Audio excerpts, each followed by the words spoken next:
Hello, everyone. Welcome to the Metaphysical Mindset. My name is Elisha Caster, and I will be your host tonight. I really felt drawn to talk a little bit about energy healing and some of the secrets that I have always kind of had with energy healing. Not that I meant for them to be secrets, I've just never shared them with anybody. They were just little tools that developed with my connection to spirit. So over time, I just really was able to kind of master some of these tools. So I'm going to be doing a little series on this, and this is part 1. So let's get into it. So energy healing is a process of allowing higher energy to come through you. And if you think about it, this energy is what was missing in the first place that created the discomfort or illness. So before I dive headfirst into this, I just want to say a few things about what we tend to do sometimes as healers with healing. So the first thing we do, the first thing that we need to do is resist judging ourselves when it comes to the formation of how the illness came to be. I have watched so many healers especially, but people beat themselves up about why they can't heal the illness, stopping the illness. And we should really consider how valuable it is to spend lots of time thinking about how the illness formed. I also want to address the importance of recognizing that in some instances, we choose to come to the earth plane to experience illness as a path of learning. It's true. Some people do come to earth to get cancer and go through the lessons that go along with such a debilitating illness. And a lot of these lessons tend to, they affect their family, their friends, and it is a sacrifice for them to come through and experience that suffering. But there's a lot of learning that goes along with that. So I know it's hard to hear that. Even as I say it, I remember back to when I was really learning that and experiencing that. But if we really think about it, I mean, my dad, I just think of this. My father died from cancer. I had to watch that. My grandfather died from cancer. When I was a small girl, my little cousin at 6 years old died from cancer. After years of doing mediumship, I came to know that there is truth, that some people do come to the earth plane to experience that. Okay, so back to the formation of the illness. If we take a moment to simply think about the process of therapy as an example, what happens when we go to therapy? Let's say we are depressed and anxious, and we decide to go see a counselor or a therapist. You go in, you tell them about your life, and they help you process how you feel about your life circumstances. You have breakthroughs of understanding yourself and others, hopefully, in certain life circumstances. If this process is successful, you gain perspective as well as, hopefully, acceptance and forgiveness. And it's always a hope for a therapist or a counselor that you learn tools that will support you in the case that you experience any new circumstances that trigger old emotional patterns and responses.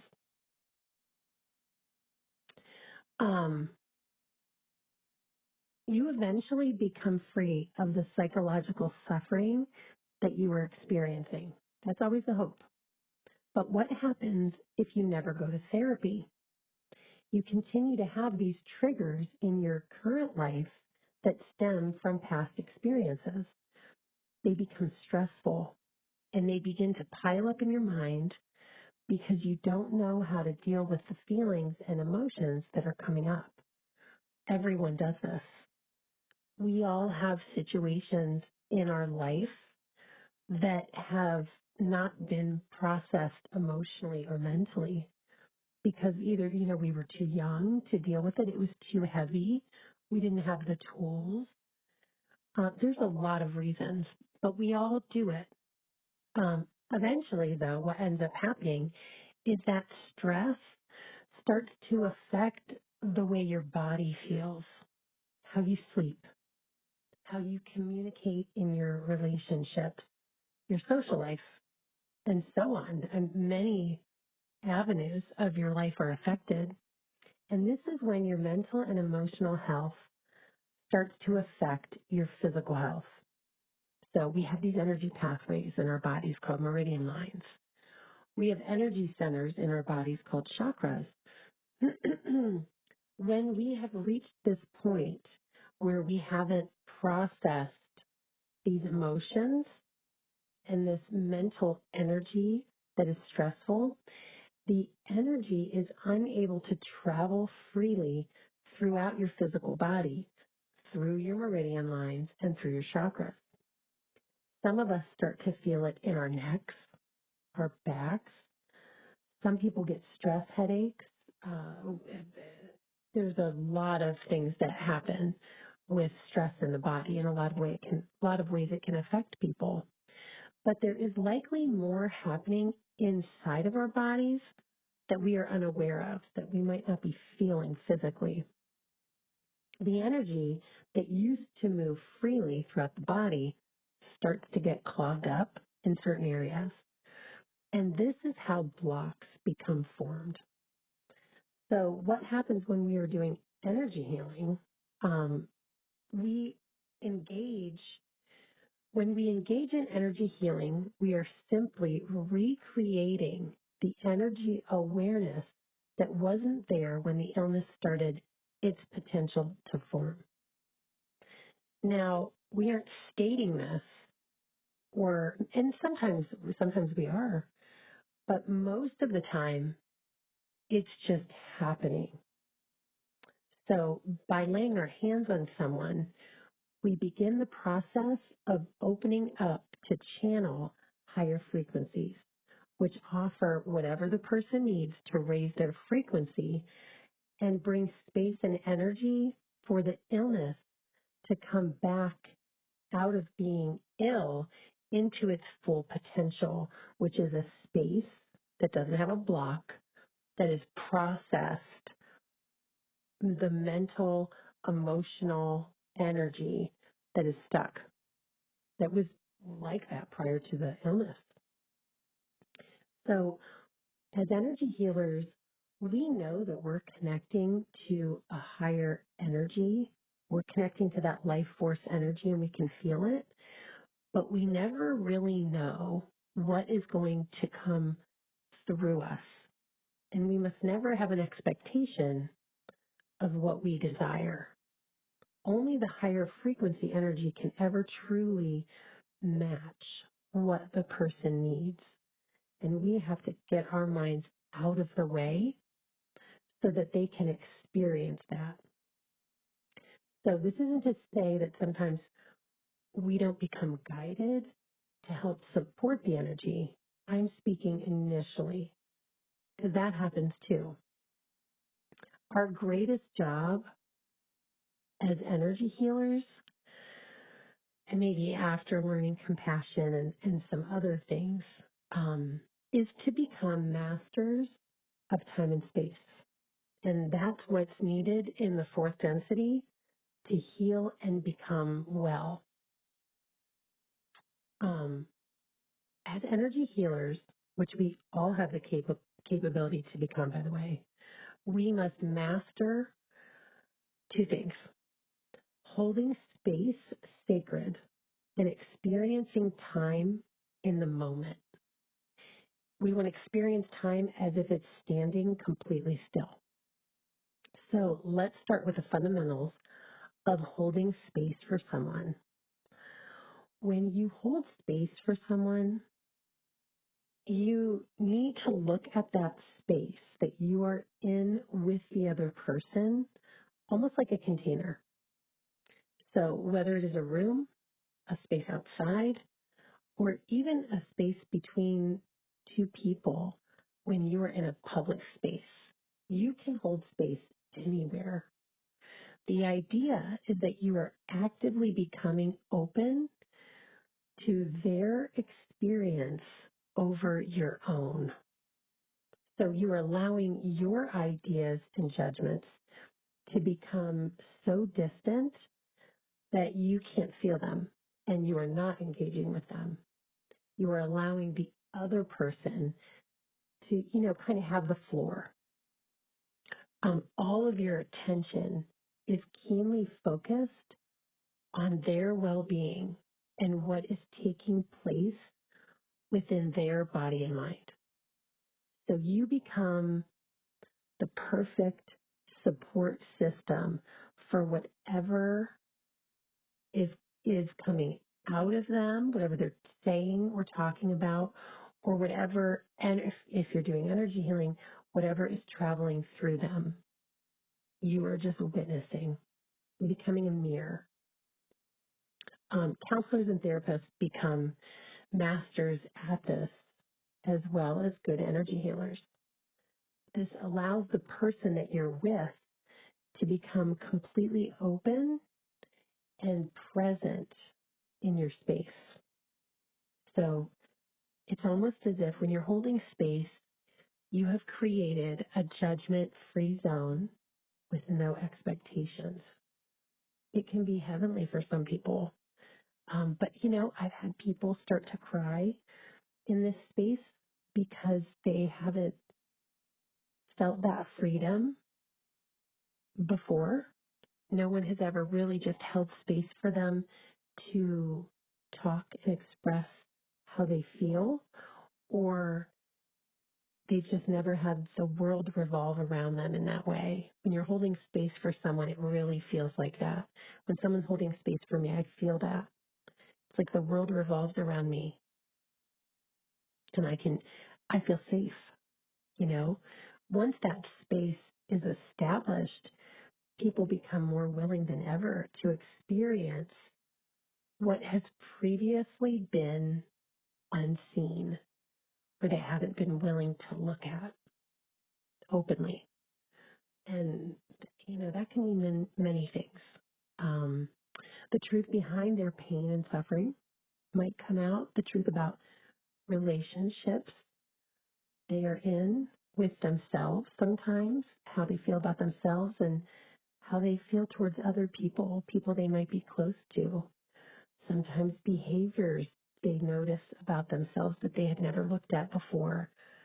There's a lot of things that can come up when we hold space so sacredly. It's a very freeing experience, and it can be very eye-opening. So then we have the stillness. Let's get into the next one. The stillness of time.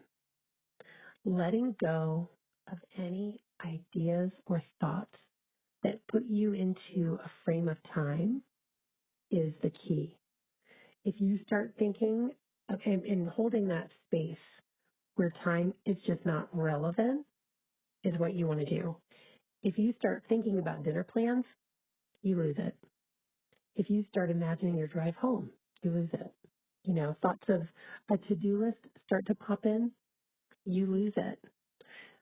The idea in a really good healing space that you're holding sacred for someone is to imagine that time isn't relevant.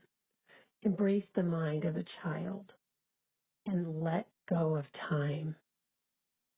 I always have timers set. If I need to leave at a certain time or end a session, so that I don't have to look at a clock and rely on the frame of reference that it puts me in. When you let go of time and create a sacred space free of those constraints, you open up healing aspects that may sometimes bring knowledge that you never thought was possible. In healing, when we truly create stillness, we offer time frames to move in on the healing space. We start to blend with all of the time frames that represent the illness that the person is feeling when they became ill, when they developed more of the illness, when they realized they had the illness, how other people respond to their illness. All different time frames start to become available for healing. So this means if someone has a block in their body that began to form when they were a child, we have just offered that time frame to become present. Inner child work becomes possible. Memories that have been lost become seen. The door that opens when we lose track of time has the potential to heal every wound possible. And I've seen miracles in this space. I really have. And it wasn't me creating the miracle, but my devotion to the healing potential was what allowed the miracle to become possible. I have a sincere devotion when I am doing healing to put everything else outside of my frame of reference. I really devote my entire being to the process of healing and that connection for them. And that's the key. This idea and concept needs to become common in our world. Everyone has the power to do this work. And steps like this in our awareness while we are doing this work free us to become more powerful than we ever thought was possible. People always say, oh, you're such a good healer. Oh, you're, so good at this or that. And it's not the correct view almost, because I'm really just really good at keeping myself out of the way and holding space for people and just being devoted to the space that I'm in. Yeah, it's really powerful. So I just felt the need to share that. And if you have any questions or comments, please put them in the space below. I would love some dialogue on this, or to share anything else that I can about this process. I know a lot of people have been attuned to Reiki or attuned to many different modalities, and all the time I have someone new come to class or someone new come to see me and they say, well, I was attuned to this, or I learned, polarity healing years ago and I haven't used it. And I think when we come into knowledge like this, I've been doing energy healing for 20 years, and I never stopped doing it. But when we come into new knowledge like this, it makes it exciting again. We start to feel the potential of it again. And we need to stay in practice with it, whether it's doing it on ourselves when we're at the stoplight, or taking just 5 minutes at the end of the day to just hold your hands on your head and just relax your thoughts, even if you're doing that before bed. Just hold your hands on your head, count to 20, let that energy flow through you. Let it come down into your heart. Let it come down into your stomach, your knees, your feet. Just ground yourself at the end of the day. It's so good to continue to practice having that flow move through you. So I hope this was helpful. I'm so grateful to be able to share this information. So thanks.